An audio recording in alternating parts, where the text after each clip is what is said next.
Le problème pour l'hygiéniste depuis toujours, on ne se sent pas très éco-responsable. On apprenait l'usage unique, on apprenait la chimie à tout crin, avec des concentrations de plus en plus fortes pour être efficace contre tout. Et puis on est en train par introspection, de se poser la question de savoir si on ne pourrait pas mieux faire et être un peu plus écologique. Et l'alternative, les UV nous paraissent une alternative intéressante à étudier, à exploiter, pour justement essayer de supprimer le plus souvent possible la chimie qui est délétère. C'est un gain de temps, une efficacité très importante, très rapide. En 2 minutes, on a un cycle actif sur le staphylocoque. Et puis, c'est sécurisant et c'est très pratique.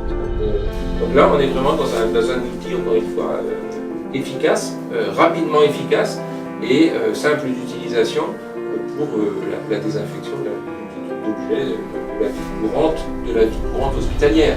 On a fait des essais qui nous montrent une grande efficacité de la désinfection par les UVC. On le savait, hein, les hygiénistes savent que les UV sont efficaces pour détruire les bactéries, les virus et plein d'autres choses. La limite de l'hygiéniste c'était toujours attention, les UV c'est toxique, donc on ne peut pas être exposé, c'est forcément hors présence humaine.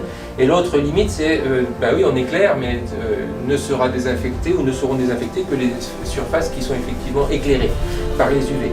Et donc avec ce risque d'avoir des zones d'ombre qui elles ne seraient pas désinfectées. Donc là on a une solution intéressante puisqu'on est hors contact avec l'homme bien sûr.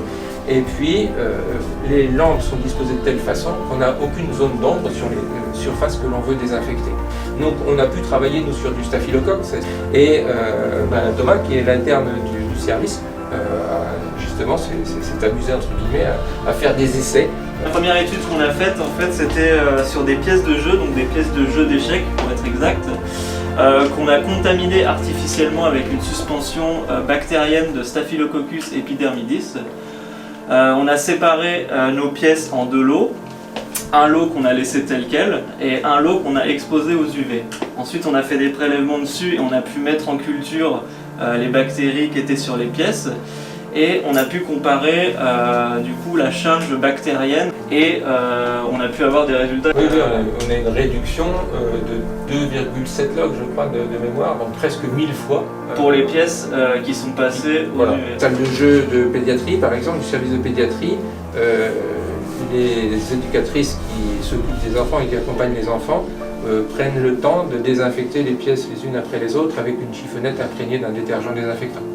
Donc vous imaginez, la charge de travail, c'est énorme. Et puis les pièces de puzzle, les jeux de cartes, etc. Alors je ne suis pas sûr que ça puisse être fait aussi souvent que nécessaire, mais là, en quelques secondes, en quelques minutes, on a une véritable efficacité qu'on aurait du mal à obtenir avec la chiffonnette imprégnée. De grosses problématiques RH qui vont s'amplifier encore.